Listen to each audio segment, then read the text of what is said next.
Hello, YouTubers and NFL fans everywhere. This is Matt, the NFL Fanatic, giving you my 2023-2024 NFL season wrap-up video. Well, for the Fanatic, for Super Bowl 58, not 59, sorry. It was a brutal day, to say the least. Brutal game. It was an enjoyable game. It was the longest Super Bowl ever played in terms of time. Nearly 75 minutes of complete football action.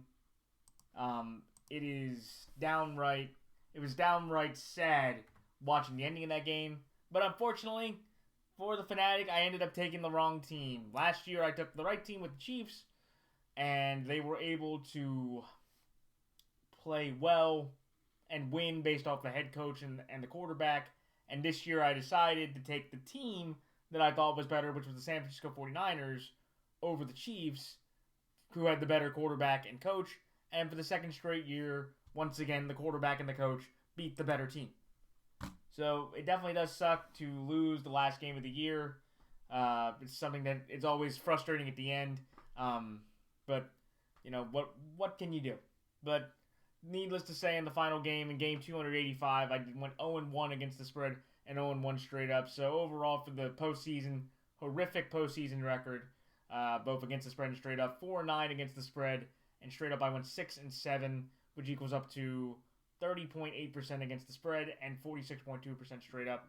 So definitely not ideal for the way to end the year. But overall, though, for the year as a whole, if you take everything in consideration, I went 137, 141, and 7 against the spread, which equals 49.3%. So I didn't hit 500, but I was 4 games off with 7 pushes. So if I could have got a few of those pushes correctly, I probably could have got a winning record against the spread the first time in a while. And straight up, I went 173 and 112 through 285 games of this 2023-2024 season, which equals 60.7%. So definitely a low for what I usually want to do. Usually I'm about a 62-63% person every season. To hit about 61, a little bit below average, but still above average overall. Definitely a wild year in regards to a lot of different things. But yeah, you know, that's the whole gist of the season, 285 games. And it's hard to believe we went from September 4th, 2023 to February 11th, 2024.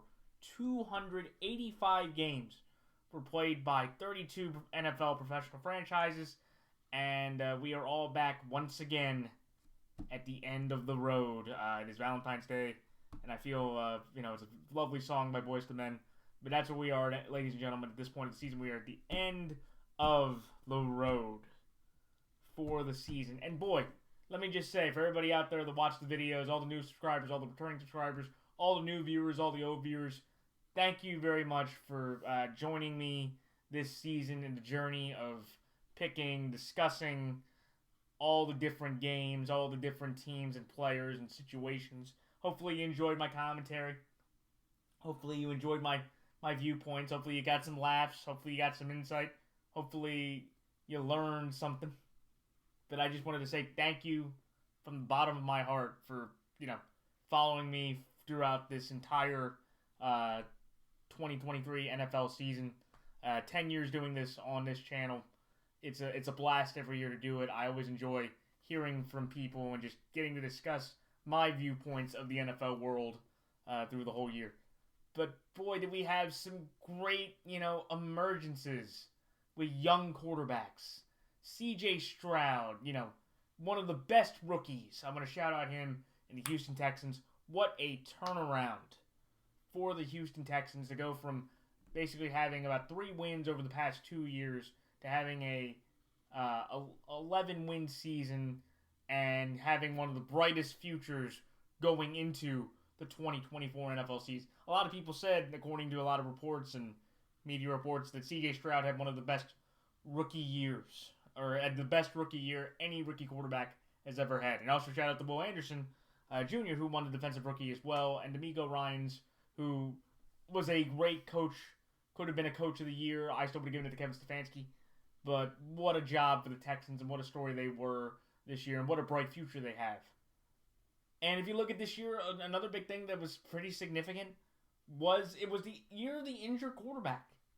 Significant injuries to quarterbacks.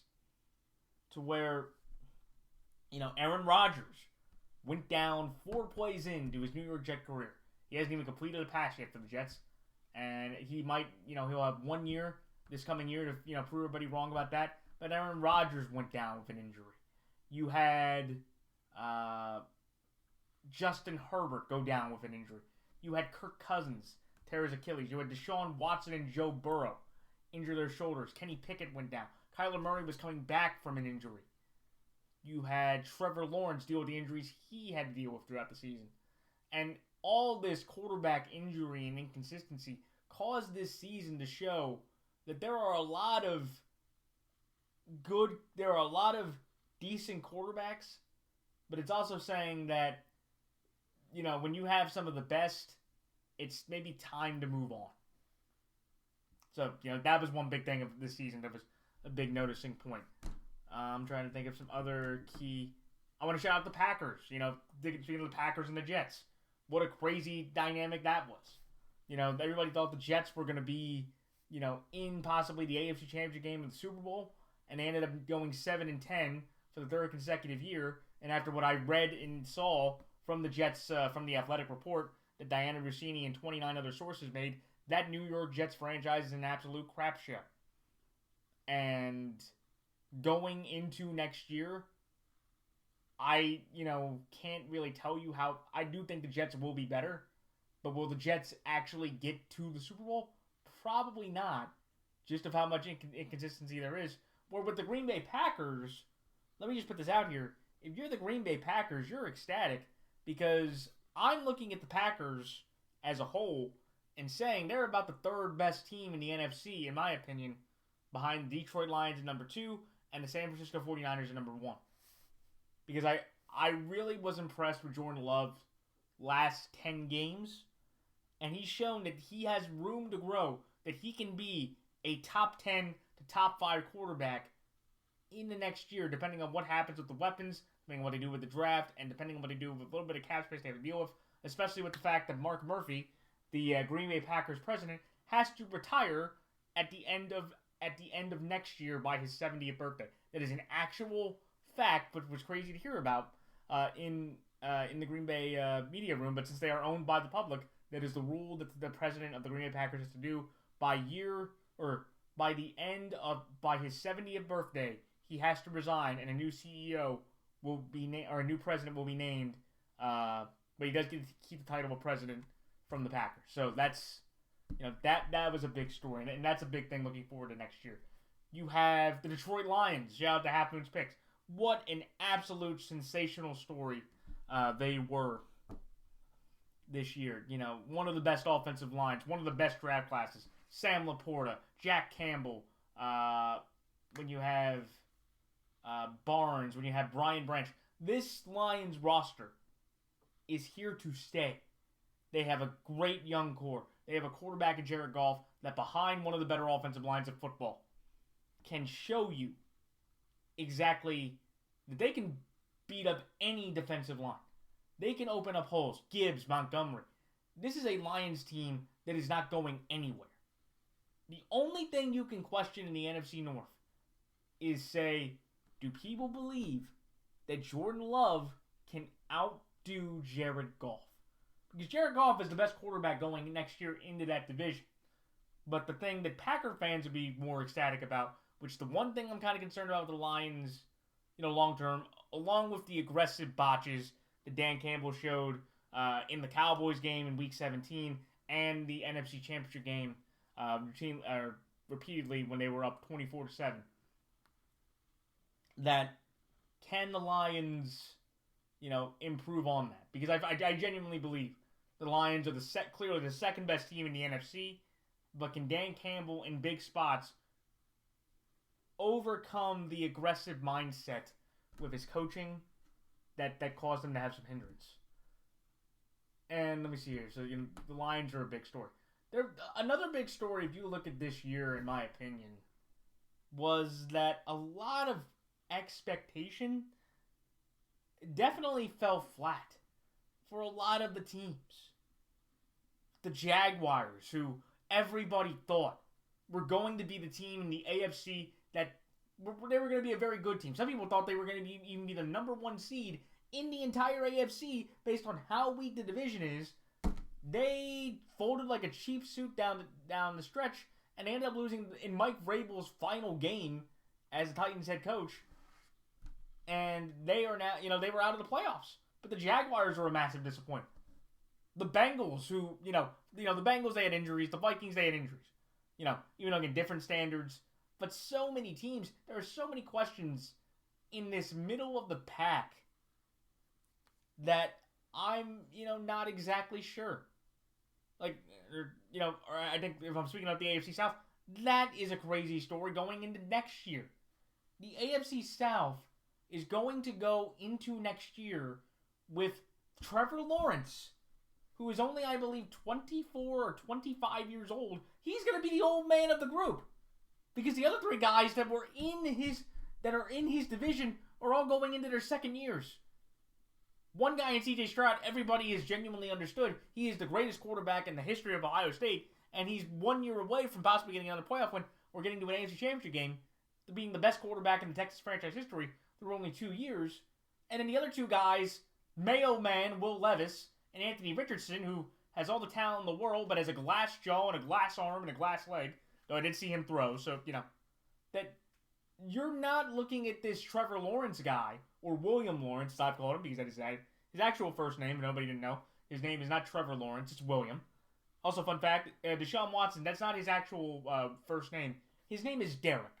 So if anybody wants to start calling Deshaun Watson, I might start doing that. I might start calling Deshaun Watson Derek Watson, if you will. Derek Watson,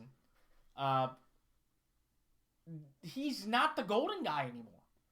And the Jags have a massive question on their hands about saying, because in his class, he's probably the only quarterback that's going to get a fifth-year option extended.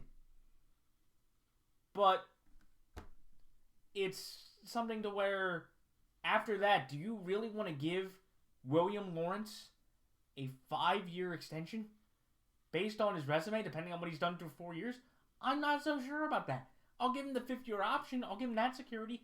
But I'm just telling you, Trevor Lawrence is a tag candidate. I don't know if I'm sold on William Lawrence through 4 years with this current Jags roster and doing anything. So, there was a story there. The Browns, they were a story of injuries mired and Stefanski earning the Coach of the Year and doing all that. But the Browns, they have significant questions at quarterback. And then it was also a weird year when you look at it, to where a lot of the veteran quarterbacks, the Derek Carrs, the Baker Mayfields, the Genos, the Russell Wilsons, they all kind of had different moments to where they're not going to be ever as good as maybe people thought they were. But a lot of those veteran guys ended up gaining some stability and gaining some confidence in at least going into next year, or in Russell Wilson's case, being the only one, or still showing that he could still play in the National Football League. Because, honestly, I think Russell Wilson played respectively. I thought he was the best, at least the 15th or 16th best quarterback in the league. I did have an issue with Sean Payton and the Broncos with the way they managed the situation, just because it was the fact of where it's not that I don't mind them making that move. It was just the process and the reasoning and timing behind the move, which was the biggest issue in my opinion. But, that was a story. And then you look at the AFC East. Another big story that you look at this year and go is that there's a lot of teams in the league. The Buffalo Bills, the Miami Dolphins, the Dallas Cowboys, the Pittsburgh Steelers, to where these are good teams with talent and expectations and histories of being consistent playoff teams. But outside of Pittsburgh, you're getting to the point with those three other teams, the Bills, the Dolphins, and the Cowboys, that you're not going to care next year, or you didn't care this year that much, for what they did in the regular season. Because every time they get into the postseason, the Dolphins, one of the greatest offenses, Mike McDaniel did a phenomenal job offensively, Fangio did a decent job defensively. But it was all for naught because once they had to go into the minus 20 degree weather in Kansas City, they got frozen fish. The fins got frozen and they looked as cold and icy ugly as a dolphin would out in the ice. But now people going into next year are not going to buy the Dolphins.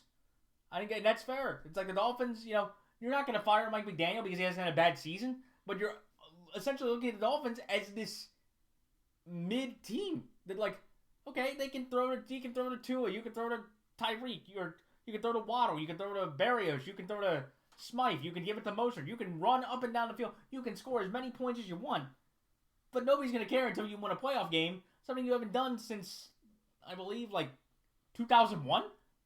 It's been over 20 years for the Dolphins since they won a playoff game.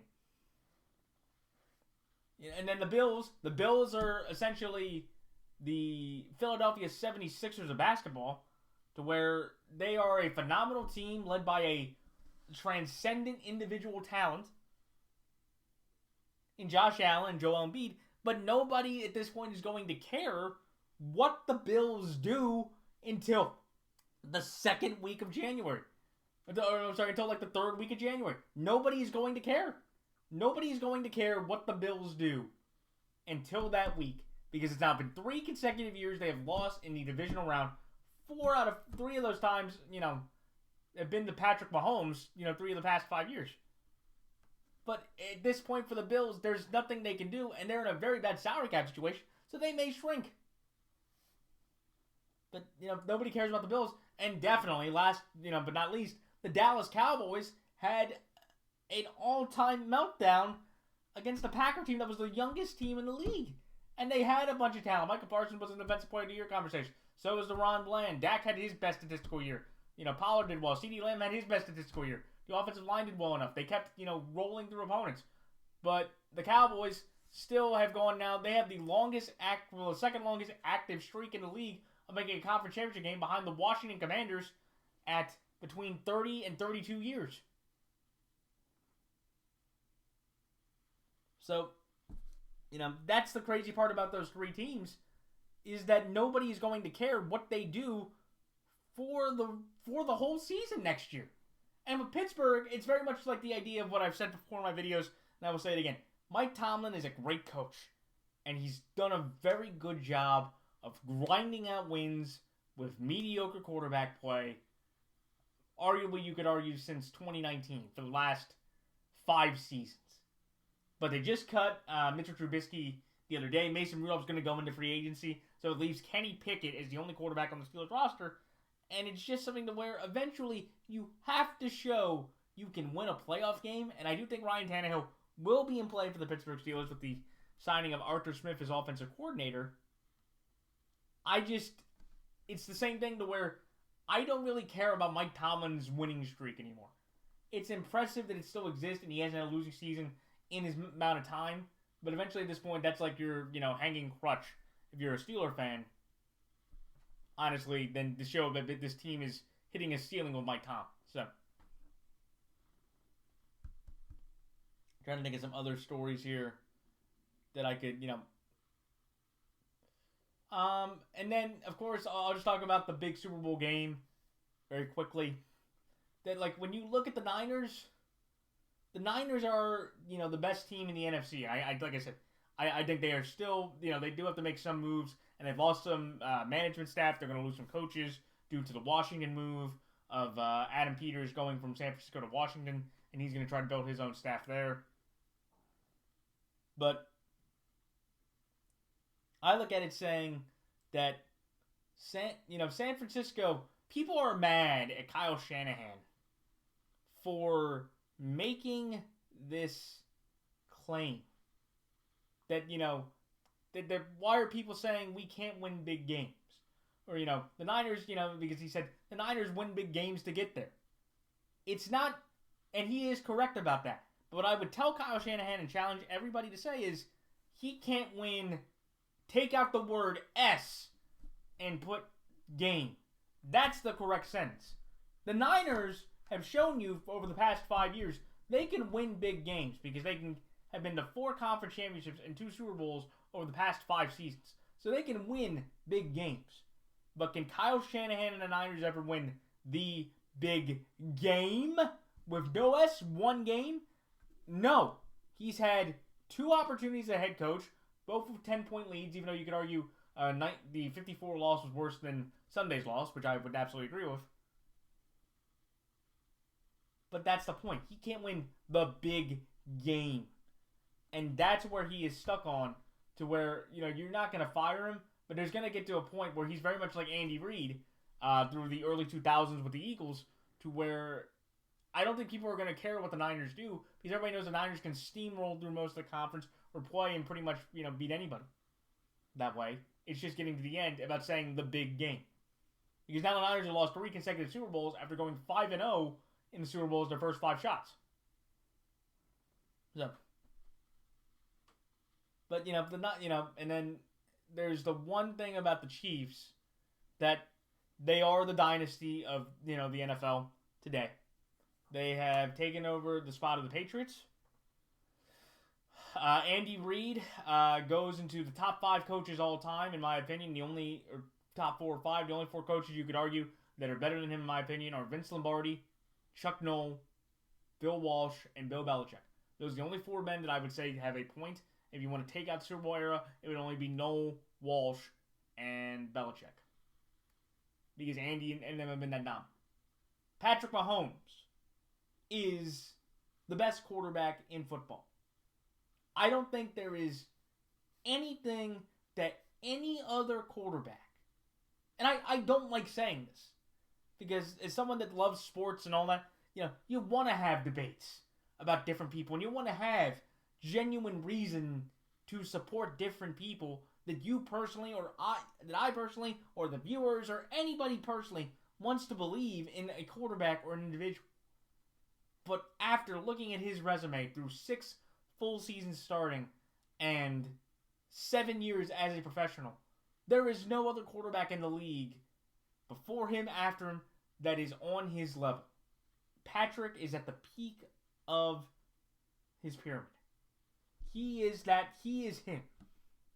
And what he has also earned, amazingly, through only a 6-year starting career, is to be, in my opinion, the 3rd best quarterback of all time. You can put him in number 2, and I'm okay with that. I would still have him at 3, because I would still respect Montana and Brady at that point. But if he gets a 3-peat, something that has not been done in the Super Bowl era, only the Cleveland Browns of the 1940s and the Green Bay Packers back in the 1920s are the only teams that have won 3 consecutive championships, and the Packers are the only team to win 3 consecutive championships in the NFL, period. You could say for the Packers, they did it back in 66 to 68, but they won 1 NFL championship and 2 Super Bowls. In the Super Bowl era, it's never been done. And I honestly think if they are able to achieve that, then Patrick Mahomes will go to 2, and in my opinion, he would have to get 6 titles for me to arguably put him over Tom Brady. But that's what, the Chiefs are. The Chiefs are the Michael Jordan Bulls of the 90s. To where, if you look at the NFC, and you can look at, the NFC South, you have a competitive race there. You have the NFC West with Stafford and McVay, Shanahan, Kyler Murray maybe coming off a full year of offseason rehab from his ACL. And the Rams, who were a very pleasant surprise to a lot of people. If you look at this year, with a lot of good young draft picks, Puka Nacua emerging as one of the best receivers in football to pair with Cooper Kupp. Kyron Williams was a Pro Bowl running back, and Stafford had a nice bounce back year coming off of the year he had in 2022. But in my opinion, in the NFC, it's a weird crapshoot of the Cowboys, the Eagles, the Rams, the Lions, the Packers, the Niners. Depending on what pieces go and all that, you could say that, any one of those teams, if injuries, circumstance, improvement, just drafting, ability, luck, any of those teams can get to the Super Bowl. In the AFC, it's essentially the Patrick Mahomes invitation. That anybody that does this personally, among your friends, publicly, on camera, off camera, if you do not have the Chiefs going to the Super Bowl, I don't know what to tell you. I know you probably don't want to hear it. I don't want to say it. But that's just the honest truth. Is anybody not taking the Chiefs? You're just either you hate that it happens, or you're just being a blind You're just being a blind fan to your own team's fandom.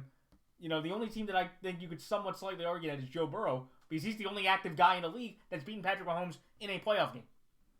Amazing. But that's the frustration with the Chiefs. Like, being an AFC fan, like being a Raven fan. Like, we had a great year. We made the AFC Championship game for the first time in over 10 years, and we got beat by 7 in a game where Lamar Jackson couldn't get it done. And he really is the Peyton Manning of this group. But it's really even disrespectful to put him compared to Patrick Mahomes in every single way possible. So, but that's been my whole thought about the year. So, let me close out this video very quickly by saying a couple things. One, I probably, if anybody wants to talk to me about making a video, let me know. I'm probably not going to, but if I have some time, if I think about it, or if I just wanted to give some thoughts, please give me some ideas. But let me all end it out like I do every year with this video. Let's go to February 5th, 2025. February 9th, 2025. 360 days from now. 360 days from now. Nothing's happened. We have the 59th Super Bowl in New Orleans. Just like I do every year at this video, I'm going to give everyone my Super Bowl 59 prediction. So, last year I took the Chiefs and Eagles after the Chiefs and Eagles played, and I had the Chiefs winning. So, this year, for being a year off, if you look at my video from last year, I was half right. I just didn't think the Eagles would blow it and collapse the way they did. And I was kind of really torn about not taking the Niners. I was thinking about taking the Lions. I might have thought about taking the Rams. But at the end of the day, I'm going to do it once again just because I feel like with the rosters coming back the way they are, even though the Niners do have some coaching and cap situation they have to deal with, I believe the Kansas City Chiefs and San Francisco 49ers will meet again for the third time in 5 years and the first rematch since the Cowboys and Bills back in the 90s. I said it's last year, so, I could probably be wrong, but I'm going to take the Chiefs going to New Orleans to play the San Francisco 49ers in the Superdome. That is my way too early, very early Super Bowl 59 prediction. I have Kansas City and San Francisco once again in the Superdome in New Orleans. So, that is it. So, those are my thoughts for the whole year. Also, I very quickly, I did appreciate the halftime show and all that. All that was great. That was entertaining. And kudos to Usher for getting the all-time record for most viewers for the halftime show. But I digress. But those are my thoughts on this whole season. Thank you again to all the viewers, all the prognosticators. Please check them all out. And until next time, everyone, enjoy the off season. Hopefully, every team gets better. I know, and hopefully, every team gets better through addition or subtraction. But until Labor Day 2024, probably, this is Matt the NFL Fanatic signing off. Until September 2nd, 2024. Until then, everyone, so long.